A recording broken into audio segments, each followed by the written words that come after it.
So you've got the money and your tax and finance strategies in place and you're ready to go. But now comes the big question. What property should you actually buy? Houses, apartments, HMOs, service lets, new or old property, they each have their own pros and cons. In this video, I'll break down all of this. So by the end of it, you'll know exactly which property investment is right for you. I'm Tom from Source Investments and I've helped over 100 investors build buy-to-let portfolios that actually work. From advising first-time buyers to corporate landlords, I've seen what makes an investment profitable and what can turn it into a headache. Let's dive into the main types of property investments that are out there. Single-family homes, apartments, HMOs, short lets, and new builds versus older properties. Each has its own perks and challenges, so let's break it down. The perfect single-family home for investment. Let me tell you what I look for when I'm searching for a solid house investment. I usually go for 2 to 3 bedroom terrace homes, around 800 to 1,000 square feet. Now, why do I do that? The first thing is they have a really wide tenant appeal. So young couples, roommates, small families, even pet owners will obviously love these types of homes. Plus they're affordable, compared to larger semis or detached homes, which makes it easier to set competitive rents and stay attractive to tenants. Now, maintenance is key. Bigger homes can come with higher upkeep costs, while these compact terraces, they help keep expenses down. From an investment perspective, you're looking at higher entry costs than apartments for single family homes and slightly lower yields, but the tenant turnover is lower, which brings more stability. Lastly, let's talk about risks. So single family homes are generally seen as safer investments, which the market prices in.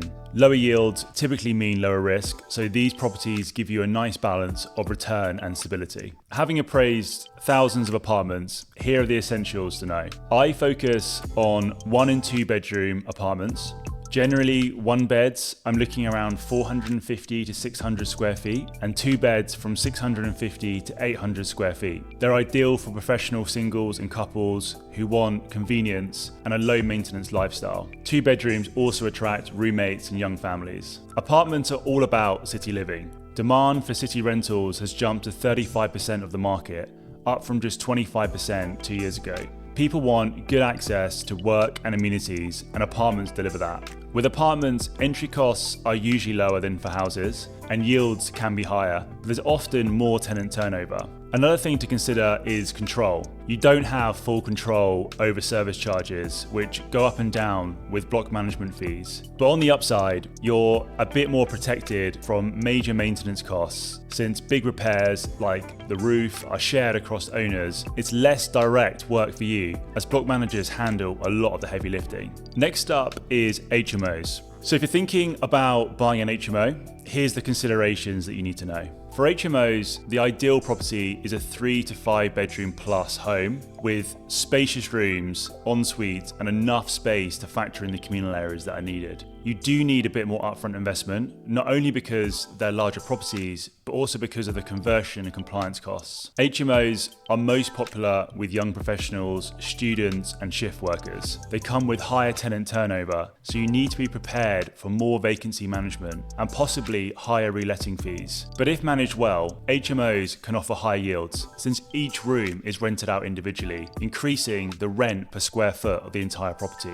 Just remember, HMOs need a lot of hands-on management to handle multiple tenants, regular maintenance, and compliance with regulations. Converting a family home to an HMO also limits future buyers, and while you'll see higher rental income, the bricks and mortar value may not increase as much. I've personally invested in short lets, and here's what I've learned. Ideal properties for short lets are 1 and 2 bedroom units in high demand urban areas. I'll speak about holiday lets in a separate video, but managing short lets is almost like running a mini hotel. How you manage it will make or break your returns. Short lets require quality furnishings and amenities to stay competitive. Income can fluctuate with the season, so you'll see higher rates in peak tourist seasons, but during off-peak times, bookings may slow down. This is why it's essential to budget for the ups and downs. The These properties also rely heavily on consumer sentiment. If people are cautious about spending on travel, demand will dip. And remember, short lets aren't welcome everywhere. Some communities will push back due to concerns about noise or turnover, and many leases restrict or prohibit short let rentals altogether. So always check the lease terms. Next up is a common question: should you go for a new build or an older property?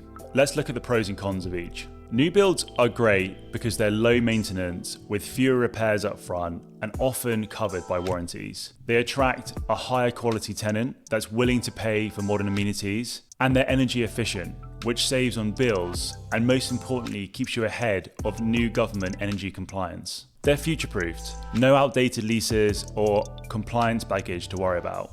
However, new builds can come with a higher price tag if you're not able to get the right deals, and they can limit options for adding value through renovations. And some tenants prefer the charm of older properties. Older properties, on the other hand, obviously do give you more potential to add value through renovations, which can increase both rental income and property value. They're typically more affordable than new builds and obviously come with their own unique architectural features that some tenants just love. On the other side of that, older properties often come with higher maintenance costs, and they may need upgrades to meet today's energy standards. Older leases can also have clauses that don't meet modern lending requirements, which can complicate financing. And after all that, if you're wondering how to spot the best deals, then obviously stick around. In the next video, I'll walk you through how to identify the top investment opportunities, where to look, and what criteria to keep in mind to find deals that work best with your investment goals.